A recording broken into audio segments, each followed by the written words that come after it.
Election Day stands on the horizon. Are our systems ready? Or does 2020 keep its reputation for chaos intact? And the Detroit News gives its presidential endorsement to no one, measuring the challenges for the press in the most volatile election of our time. Today is Sunday, November 1st, 2020, and this is Flashpoint.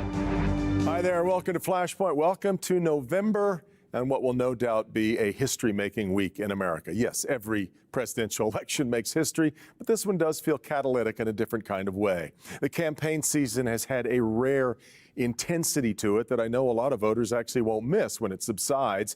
And the question this morning is, when will that be? What do you expect Tuesday to be like? How long will it be before a winner is decided? And what kind of reaction will that winner inspire among both his supporters and detractors?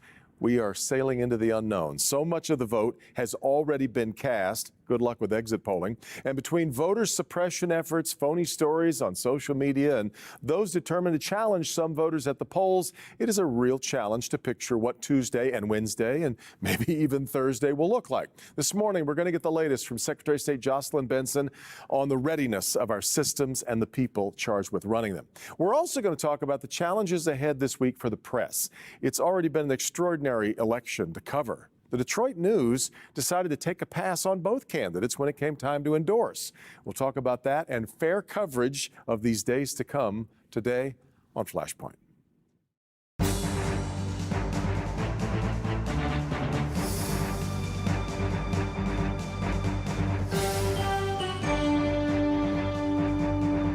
All right, just about a day to go until Election Day. Michigan Secretary of State Jocelyn Benson has pretty much been a co-host of this program for the last couple of months. We were just joking about that, and let's check in with her again as we have so many times here as we've gotten close to really what is an extraordinary challenge for our election system. Secretary Benson, good to talk to you again. I know you've got a ton on your table at the moment, but let me just start with I know a lot of people are asking you to peer into a crystal ball, and I know it's an imperfect science, but try to describe for me what you think this week, or even starting with Election Day, will look like and how it will progress. I actually think the week's going to go much better and smoother than anyone could have predicted 6 months ago.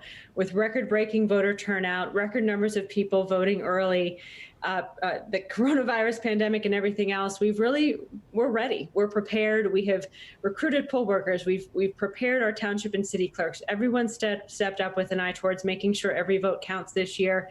Voters are more in tuned and focused than ever before in making sure their vote counts. So I'm hopeful that the week will go smoothly. We certainly have lots of contingency plans in place to solve problems as they emerge and to catch them as soon as they emerge. But that said, I know also our clerks have taken to heart the importance of accurate results, but efficient tabulation as well. So I'm optimistic that we'll get some results in this week, hopefully even sooner than Friday.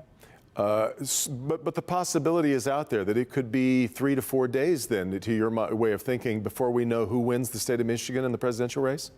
Well, it has to be. I mean, we've got 3.2 million citizens voting early, and it takes time. Those ballots cannot begin to be tabulated, and in many places even taken out of their envelopes until Election Day morning. And so it's going to take time to work through those millions of ballots. Look, in August, it took 40 hours for every jurisdiction to count 1.6 million ballots. So if we've got double that, 80 hours is a fair estimate, but we've increased machines, we've recruited more election workers, so we've worked to increase our capacity as well. And I know our clerks are really dedicated to hopefully making sure that things go smoothly and that the results are available as soon as possible, while also prioritizing accuracy and security. You've also been ordered to count the ballots that come in after Election Day if they were postmarked before tomorrow. Do you have any way of even guesstimating what sort of load that might be, how many votes you might be waiting for to come in late? Well, we'll see how all of that transpires. I think we're telling and the bottom line is we want every voter to have their ballot in by 8 p.m. on Election Day. That's how you can confirm it will be counted. And we've really encouraged people to return their absentee ballots. not through the mail, but at their local drop box or to their city or township clerk's office to make sure it gets in on time. Ballots must be received by 8 p.m. on November 3rd to count. And recognizing that, it's also been great to see so many people listening, returning ballots. We've got a high percentage of ballots already in and already returned. So I'm confident that that isn't going to, in any way at this point, it looks like, slow down our tabulation process. Just so that you can help us who do try to read the tea leaves then on election night, usually the custom is that the first votes that come in are the ones that are being counted from the actual polling place, and the absentee ballots are the ones that are sort of added into the totals later on as the evening progresses. Do we expect that to be the same this year, or will it even be more lopsided than usual in that respect? Well, that's what we're on track, and that's what we've estimated. But look, if absentee ballots that, again, begin being counted on Tuesday morning, if a jurisdiction gets done and is just really highly efficient, accurate, and secure and is done on Tuesday night, then we're going to report those absentee votes out as well. So we've got, every indication that a lot of that might happen on Tuesday. We want to give our clerks and our absentee counting boards, however, all the room and space they need to do their jobs well. So I don't want to rush anything, but we are, mindful of the importance of having all votes tabulated as efficiently as possible. And I'll continue to communicate to the public that, look, whether a vote was voted in person at a precinct or early absentee, it counts the same. And it's not until every vote is counted that we will know the winners and losers in the full tabulation and unofficial results. Let me get your concern level for the city of Detroit's vote, which seems chronically troubled over the years. After the primary, we had members of the Board of Canvassers wanting the state to come in and take over the city's vote because we had about 70%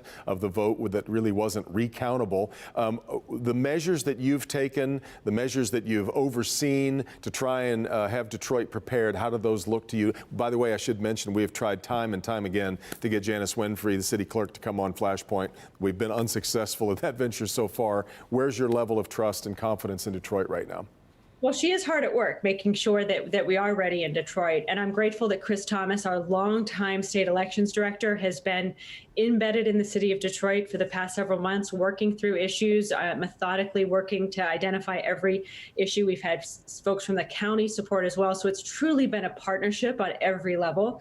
And I'm confident that we are in the best position possible for success, both as a reflection of the significant number of voters from Detroit who voted early through the through the 21 satellite clerk's offices that we set up throughout the state or throughout the city, the drop boxes as well throughout the city that were secure and accessible for citizens to return their ballots. And by the way, if anyone still has a ballot and hasn't returned it, you can do that up until 8 p.m. at the local drop box or at the office.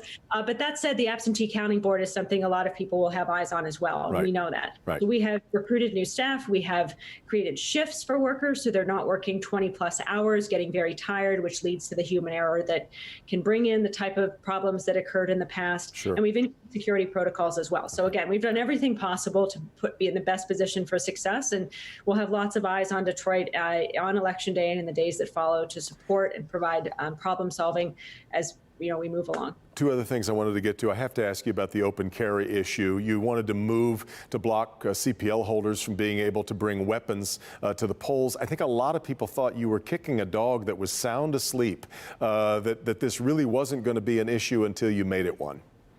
Well, interestingly, it wasn't. I mean, there were a heightened number of threats, and we know, of course, about the threats to the governor and other lawmakers. So we are in a very heightened state of anxiety and tension right now in our state, and in recognizing that as the state chief election officer, I have a duty to protect every voter and their right to cast their vote free from intimidation or harassment. And so notably, the Court of Appeals recognized that anyone who intimidates a voter in Michigan by brandishing a firearm is committing a felony under existing law, and that law is enforceable by our office as well as local law enforcement. So I'm going to continue to make sure our voters are safe and prioritize their safety and security at the polls on Election Day. And we've instructed our poll workers, our local clerks, as well as state and local law enforcement to join us in that effort, and I'm confident they will. Are you expecting any sort of contentious moments among voters, people who show up and want to challenge somebody's vote, perhaps? What are you expecting on that front? Well, we want to be transparent and accessible. We recognize this is democracy. We want poll watchers to be able to observe the process and challengers to be able to play their role in making sure everything is going smoothly. But if people do become disruptive, particularly in a way that amounts to threatening or harassing voters, we will step in and protect our voters and protect the sanctity of that polling place. Lastly, I wanted to I know you're not public health is not really your domain, but it is one with which you have to be very concerned here, both for poll workers and for voters, and that's that we're trying to conduct this in the middle of a pandemic. Tell me a little bit about your level of concern about the polling places kind of becoming spreader locations. We're very mindful of that, and I think that's one of the reasons why it was so important that we had 2/3 of our expected voter turnout occur prior to Election Day to minimize the potential for crowding. We provided our poll workers with PPE, masks, gloves, hand sanitizer. Voting booths will be socially distanced. We're asking voters to wear masks as well if you choose to vote in person on Election Day. And if you're in any way uncomfortable with what could happen on Election Day in terms of health, vote early at your local clerk's office. Yeah. Jocelyn Benson, you've got a very busy week ahead. I really appreciate you finding a way to squeeze us in, and we will talk to you again this week, no doubt. Thanks so much for the time. Happy to do it, Devin. Hope to see you soon. You bet. Secretary of State Jocelyn Benson. Now, to that issue of coronavirus, I also had a chance a couple of days ago to talk with Governor Whitmer about her worries about Election Day helping spread the virus at a time when we've seen cases jumping so dramatically in Michigan. Here's what she had to say. We're really encouraging people. Don't wait until November 3rd and go stand in line for a long time with a lot of other people. Go now and cast your vote. We have this right now in Michigan, and a lot of people don't know that because we've never had the ability to do this before.